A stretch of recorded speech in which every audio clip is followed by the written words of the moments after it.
Petronella, the Belle, continued on a normal Tuesday evening. I was at the heart of Kampala at Brood Restaurant waiting for my guys to join me for pizza. After nearly 40 minutes of disguise on my phone, my face was filled with disappointment as I gazed in wait for my colleagues to join me. But as luck would have it, my eyes stumbled on someone worth a second glance in a split second. Petronella the Belle, although I know most of you remember her as the supermarket girl. It had been nearly 8 months since we last met. With a familiar glance at each other's face, our lips parted in smile as a fire lit up in her eyes. She was seated at a table in the opposite corner with a couple friends, one of whom seemed to be celebrating a birthday. Pizza for a birthday dinner and cupcakes later.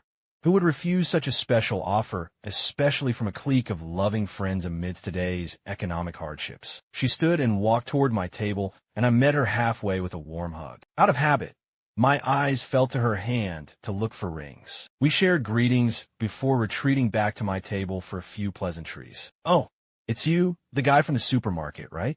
You never told me your name, by the way." "Yeah, I'm Robert. Did you finally find who you were looking for?" she asked. "Not really, but I'm glad I met you," I delightfully answered. I always hoped for such a day, but I never thought it would actually come to pass. At some point, I was dying to see you again. We had a chit-chat on some little catch-up, moments between which my guys arrived before she retreated back her table. But within that brief moment, I couldn't help it but smile along as she smiled and laughed, even if it was just on the inside. I felt that to be in her company was to feel that you too were someone, that you had been warmed in summer rays regardless of the season. She's a kind person to be around. Meanwhile, my mates were hitting me with all kinds of mockery jokes about my small light moment with Petronella. They wondered who she was, with one asking for her number, one I was yet to get myself. After nearly 2 hours of exciting moments, Petronella and her friends got on their feet to leave. I rushed out to ask her for her number, but my usual swag fled faster than a gambler from a bookie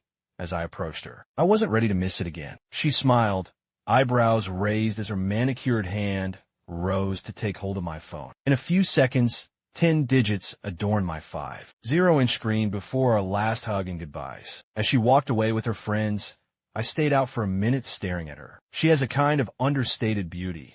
Perhaps it's because she is so disarmingly unaware of her prettiness. Her chocolate skin is completely flawless along with straight black hair and eyes dark. Her body dwells in translucent fire from fluids of pulsating delight. Her undulating hips sway with desire. Love can sometimes be magic, but magic can sometimes just be an illusion.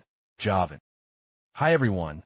This is Robert K. Circles. Thank you so much for tuning into the podcast today. I really appreciate you taking the time to listen. I hope you enjoyed this story. If you did, I'd be incredibly grateful if you could take a moment to subscribe to the podcast so you don't miss any future episodes. Give us a like on your favorite podcast platform. Leave a comment letting us know what you thought. We love hearing your feedback. And if you know someone who might enjoy the show, please share it with them. Your support means the world to me and helps us reach more listeners. Thanks again for being a part of the Robert K. Circles community. Until next time, take care.